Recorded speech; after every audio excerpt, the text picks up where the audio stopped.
Listen up. Really listen. You ever notice someone who just seems to get their way all the time? Someone who can walk into a room and somehow things just start going their direction without them even having to say much. They can shift outcomes, change people's minds, and get others to do what they want often without anyone even realizing it. That's not luck. That's not just charisma. That's the cold, hard truth of how power works. This is Machiavelli, but for real life, not some dusty history book. It's laid out for you not as a gentle suggestion, but as a blunt, undeniable fact. You've felt it, haven't you? That gut punch when you realize you're just a chess piece getting moved around by forces you can't even see. That quiet anger when your best efforts go nowhere and someone else's agenda always wins out. It's time to pull yourself out of that trap. Stop being the one who gets pushed around. Start being the one who pushes.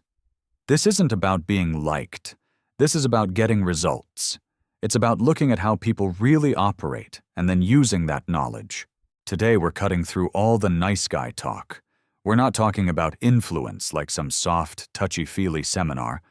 We're talking about manipulation, smart planned, and, yeah, completely ruthless. We're diving into 5 mind-bending techniques. Not little tricks, but core ways people think and act. These are the invisible strings that let you not just nudge, but truly control what others think and do. These aren't just ideas from books. These are battle-tested moves from the real world, where if you're not playing to win, you're losing. Get ready. This isn't for the easily offended or those who still believe everyone's always got good intentions. This is a wake-up call. This is the raw reality of dealing with people. You won't hear any comforting lies here. You'll get the hard facts from someone who's been in the trenches and knows how the game is played. Open your eyes, open your mind, and get ready to see the world and your place in it with a sharp new clarity. This isn't just info, it's a weapon, and it's time you learned how to use it. Rule 1. The echo chamber. The invisible way to build trust and control. Let's break down the first tool, one that works so deep down, people don't even realize it's happening: mirroring. Forget clumsy copying. This is a subtle psychological move, a silent way to get inside someone's head. It's about acting like a chameleon, not to blend in, but to make the other person feel deep down that you're just like them. When they feel that way, it's easier to drop their guard. This isn't about making friends. It's about building a connection so basic, so natural, that they don't even think about resisting you. Think about it when you meet someone who talks like you, moves like you, even breathes like you. What happens? You feel comfortable right away, right? A quiet sense of relief. Okay, this person gets me. The old part of your brain whispers and your guard drops. That's exactly the button you're pushing. Your goal isn't to copy exactly. It's to take in their style and then reflect it back to them in a natural way. If they talk slow, you talk a bit slower too. If their voice is serious, you make yours a bit serious too. Watch how they sit or stand. Maybe they lean forward a little or cross their legs a certain way. Then a few moments later, do something similar yourself, but make it look totally normal. If they touch their face, don't do it right away. Wait a bit, then casually touch your own face like it's just something you do. This isn't obvious copying. It's a kind of hidden syncing up that feels like a natural connection, not something you're doing on purpose. The real power of mirroring is that it's invisible.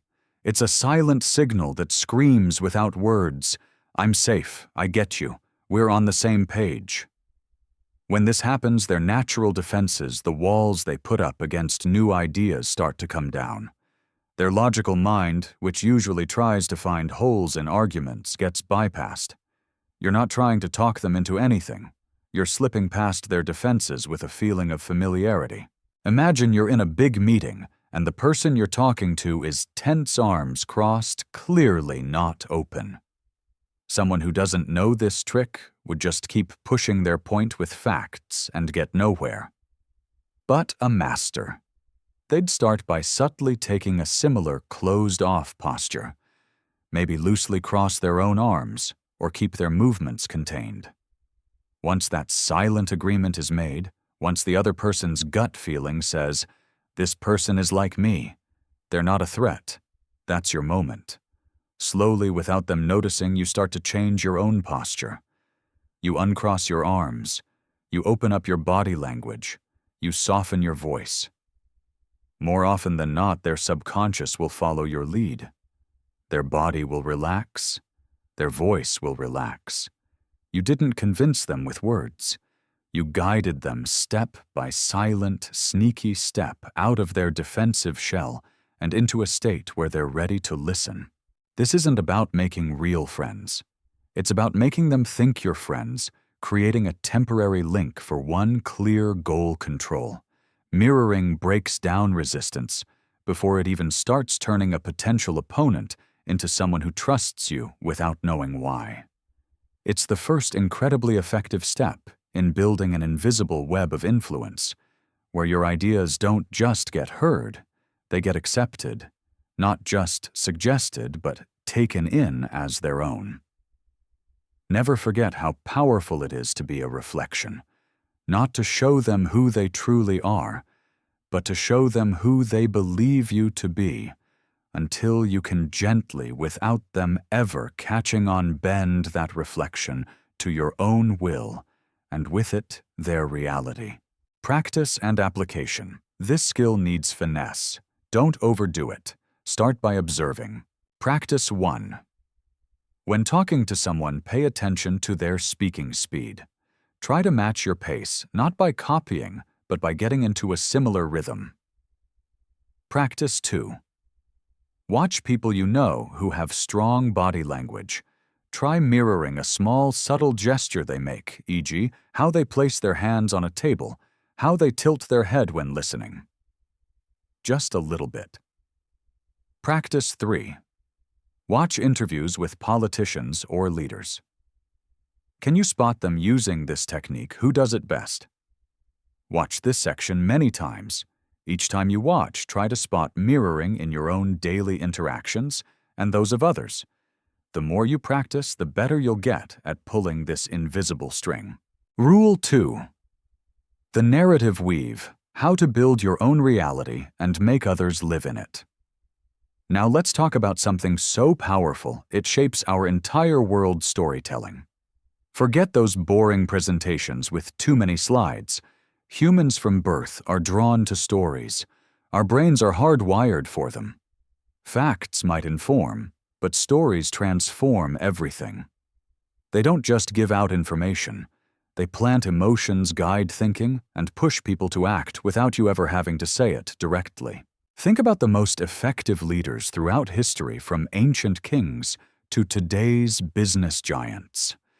They weren't just barking orders or listing numbers. They told stories, stories of victory, stories of struggle, stories of a shared future. They didn't tell you what to believe. They painted a picture of a world where their belief was the only logical, the only right conclusion. The amateur tries to lecture to convince with bullet points and cold stats. The master understands that the human mind resists direct orders, but easily accepts a well-told story. Your message, no matter how dry or complicated, becomes 1,000 times stronger when wrapped in a story. It bypasses the logical doubting part of the brain and goes straight for the emotional core. Imagine you need to make a big, unpopular change in your company. If you present it as a list of necessary but painful adjustments, you'll hit a brick wall of resistance. But what if you tell it as a hero's journey, a story about a small, struggling team, your company facing a giant, scary challenge, the market shift, and how through courage and a bold, decisive move, your new strategy, they will win stronger than ever.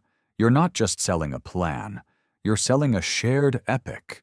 You're giving them a role in an exciting drama, and suddenly their personal sacrifice becomes a noble part of a bigger, more glorious story. The key isn't just telling a story, but building a story that connects with the existing hopes, fears, and desires of your audience.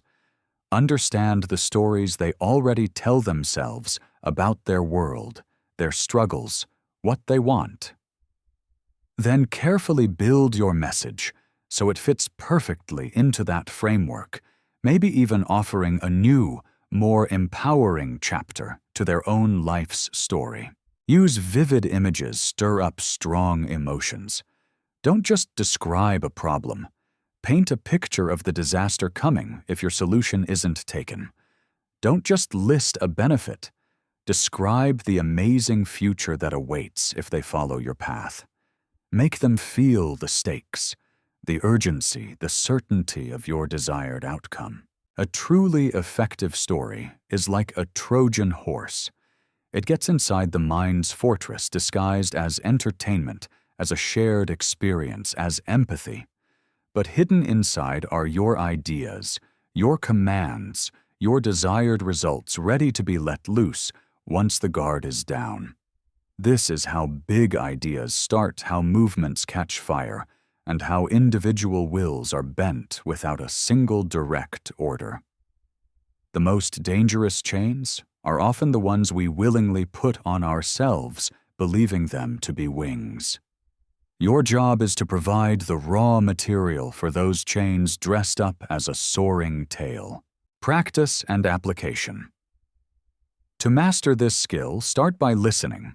Listen to the stories people commonly tell. What fears do they talk about? What dreams? Then take your dry messages, an idea, a request, and try to turn it into a simple story. Practice 1. Pick a task you hate at work.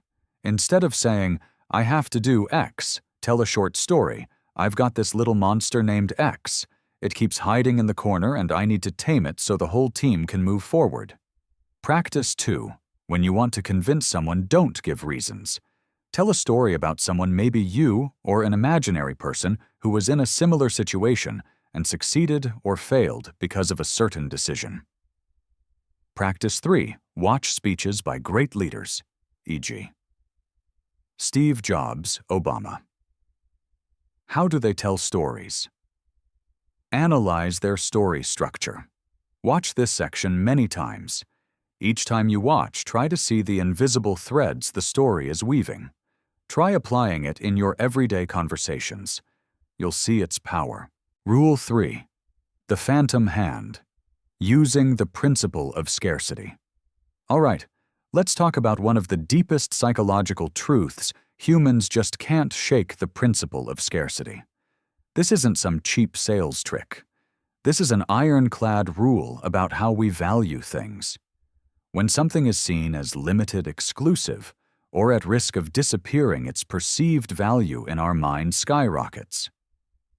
This has nothing to do with actual quality. It's about the primal fear of missing out of someone else getting something we don't. Have you ever felt that a limited edition item, an opportunity for only the first X people, an offer ends in 24 hours? Instantly, you feel a strong urge. Why? Because our brains are wired to value what's rare and fear losing what's within reach. The smart ones use this. The amateur simply offers their product or idea. The master creates an invisible pressure, a sense of urgency, without having to shout. Imagine you want a colleague to back your idea. Instead of just presenting it, you might say, "I'm sharing this idea with a very select few people I trust. We have a golden chance to shape this project from the ground up before it gets set in stone and becomes hard to change." You didn't say only a few people. But you've planted the idea of exclusivity and a golden opportunity that could vanish. Or in business, instead of just talking about product benefits, say, "We can only take on 2 more new partners with these terms before we have to change our policy." You're not forcing, but you're creating a hidden fear of missing out on a competitive edge. Customers won't think about buying anymore, but about not being able to buy. The key is to create scarcity in a believable way. If you fake scarcity and get caught, you'll lose all trust.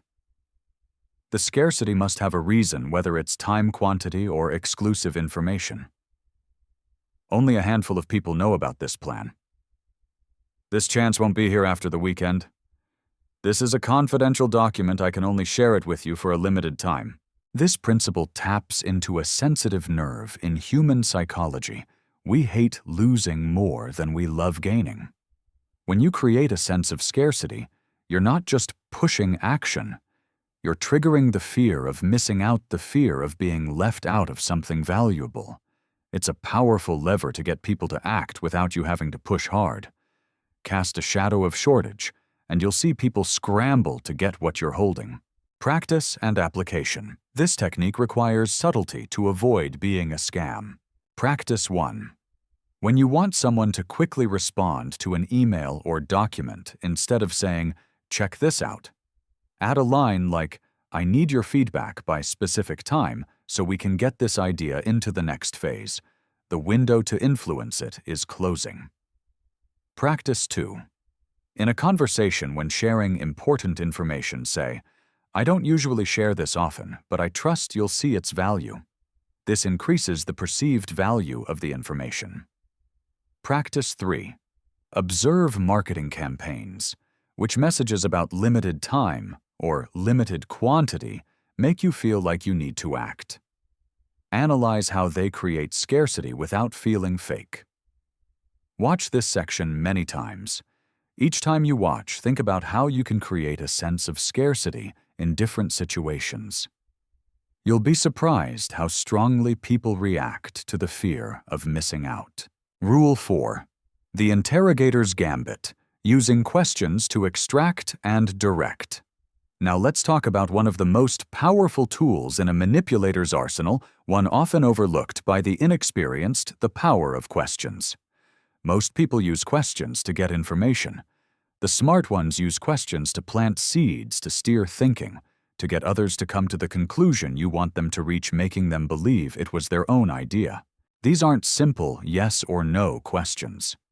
These are open-ended questions, carefully placed, that force others to think, to dig deep into their own thoughts. When you ask the right question, you don't just get an answer. You're shaping their thought process. You're turning them into their own persuader.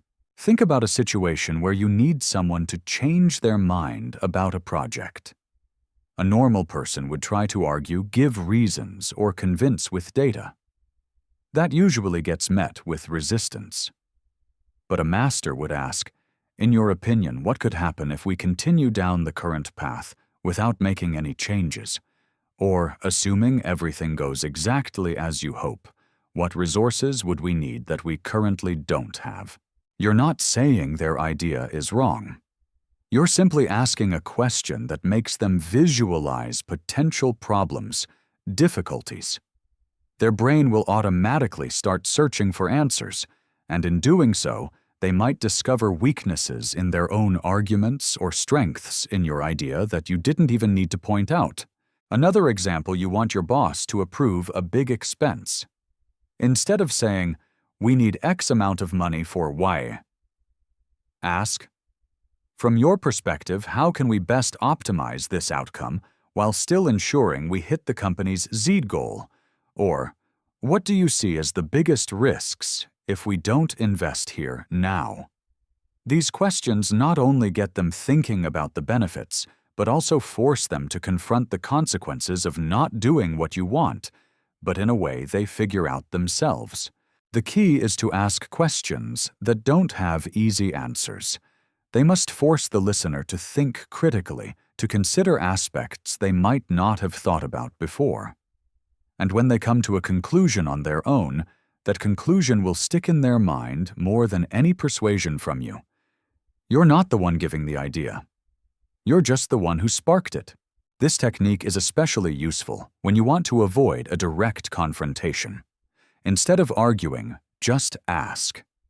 Instead of giving orders, just guide. That's how you hold the invisible string that controls other people's thoughts, making them walk down the path you've already laid out. This isn't weakness. This is ultimate power, practice and application. This technique requires practice to ask the right impactful questions. Practice 1. When you want someone to agree to a small task, instead of saying, "Do this," try asking, "What do you think is the best next step for this?" Or, "How can we most effectively solve this problem to guide them towards your desired answer?" Practice 2. When someone disagrees with your idea, don't argue. Ask, "What part of this do you find most challenging?" Or, "What worries you most about this?" This helps you understand better and can plant the seed for your solution within their response. Practice 3. Watch political debates or interview shows. Notice how skilled interviewers use questions to corner guests or steer the discussion in their preferred direction. Watch this section many times. Each time you watch, think about the questions you can ask to get inside someone's head without saying too much. Remember, one right question has more power than 1,000 words. Rule 5. The architect of atmosphere. Control the energy, control the game. Finally, but certainly not least important, we'll talk about something often underestimated but holding immense hidden power: positivity. Forget the "fake it till you make it" or "always be happy." Nonsense. This isn't naivete.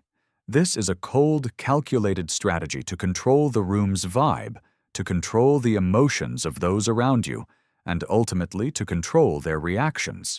Humans are emotional creatures. We're drawn to light, to energy. A room thick with negativity and doubt will warp even the best ideas.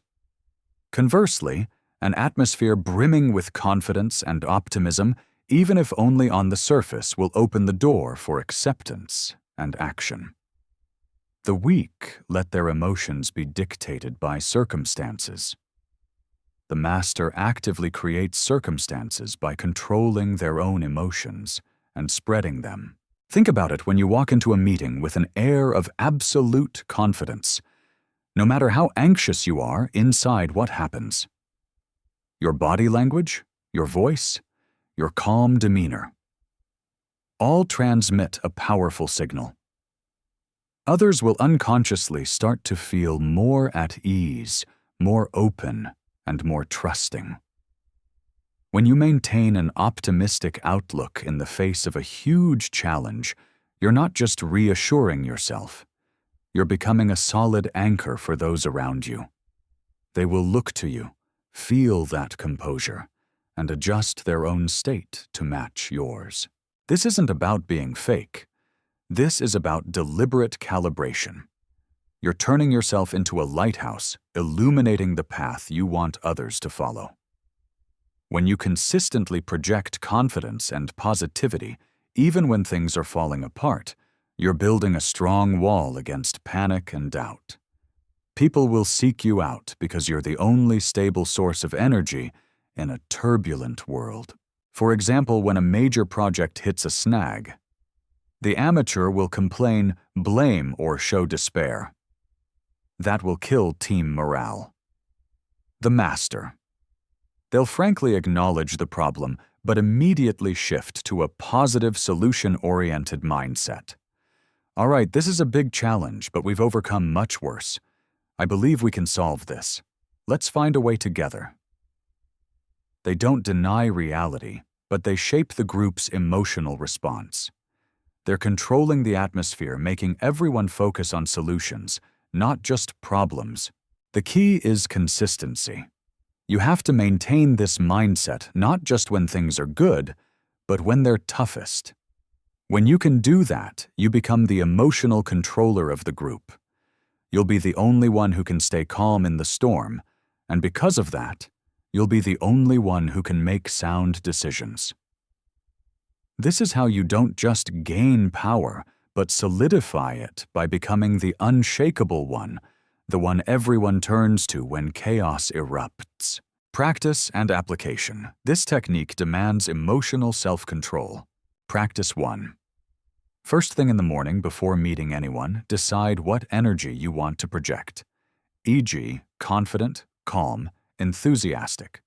Try to maintain that energy throughout the morning. Practice 2.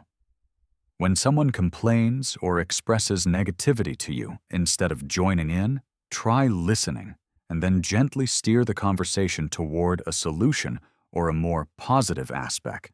Jeez, I get how you feel, but what can we do to improve this situation? Practice 3. Observe people you know who always seem optimistic or calm, even in tough situations. How do they do it? What body language tone or word choices do they use? Watch this section many times. Each time you watch, think about how you can actively control the energy you put out. Energy is a currency. Learn to manage it, and you'll have great power. There you have it. These aren't some theoretical lectures. These are the blunt truths about how humans operate stripped bare from the silent battlefields of life. We've walked through 5 rules, 5 invisible strings that those who truly wield power use to conduct their own play. You've learned about mirroring, how to create unconscious rapport, melting away resistance. You've understood storytelling, how to shape reality-planting ideas in minds without them knowing. You've been introduced to scarcity, how to trigger the fear of loss-forcing action. You've explored the power of questions, how to steer thoughts, making others come to your conclusions on their own. And finally, positivity, how to control the atmosphere, becoming the lighthouse in the storm. These aren't tools for you to be liked. They are for you to be respected, to be followed, to be in control. They are not for the faint of heart. They are for those brave enough to face the truth that this world isn't run by pure goodwill, but by power. Now you have 2 choices. 1, you can ignore what you've just heard, continue living as a pawn on someone else's chessboard, pushed and pulled by currents you don't understand. Or 2, you can embrace these truths, learn to wield these invisible strings, and start pulling them yourself. Power isn't given. It's taken, it's honed, it's exercised.